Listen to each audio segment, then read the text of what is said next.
We want to bring you another breaking news update. You're looking at Acushnet Avenue at Tolman Street in New Bedford. This massive fire has been going on for about the last half hour or so. Since we checked in on it 15 minutes ago, it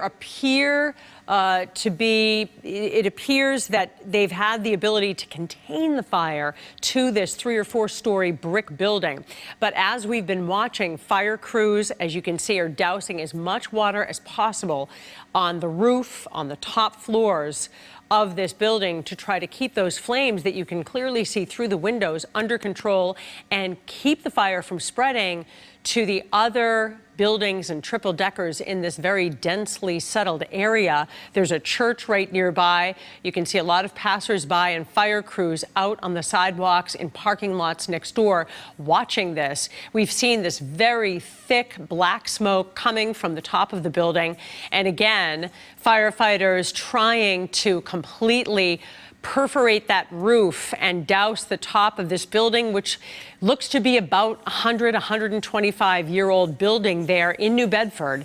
And crews that we've seen here on ladders, they're up trying to make sure those water cannons are sprayed toward the roof, and so that the fire is completely contained to this building. That mansard roof is flat there, of course, at the top, and so that's in danger of collapse. We've seen a lot of crews of firefighters out watching from the sidewalk. We assume they have been cleared from the scene. The building appears to have perhaps retail, some kind of offices on the ground floor, and there would appear to be apartments above with balconies, although we don't know, wooden balconies that were built onto the side of the brick building.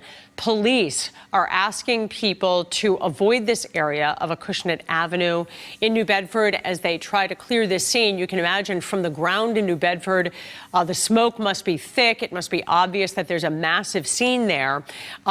We have heard that ambulances have been called to the scene. We don't know at this point if that is just as a precaution or if, in fact, injuries have been sustained so far.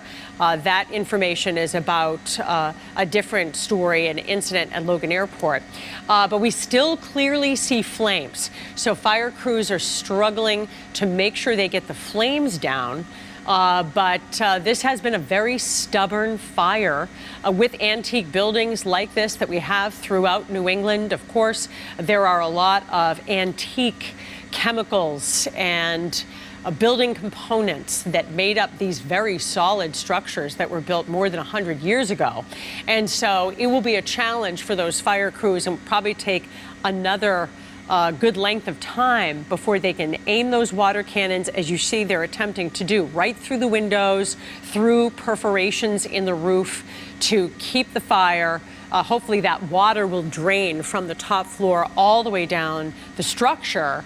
But of course, job number one is to keep the fire contained inside and not allow the fire to spread.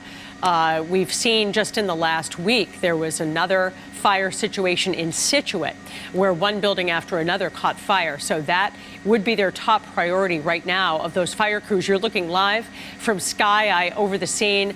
That smoke has really been billowing and the flames have not been entirely extinguished yet. So these fire crews have quite a job on their hands. You can see all the other wooden structures as Sky Eye pulls back in the surrounding community. You can't see in the foreground right under where Sky Eye is hovering above. There's a large church. Again, this is Acushnet Avenue right at Tolman Street in New Bedford. It appears that people are listening to police. Police have successfully closed off that area, but we will continue to monitor the progress as these fire crews continue to douse the flames and try to make sure this fire does not spread throughout that neighborhood. We have reporters and a crew headed to the scene. They'll be gathering information and be able to bring us updates, and we will have a full reaction and story for you, the very latest coming up on WBZ News at 5 o'clock.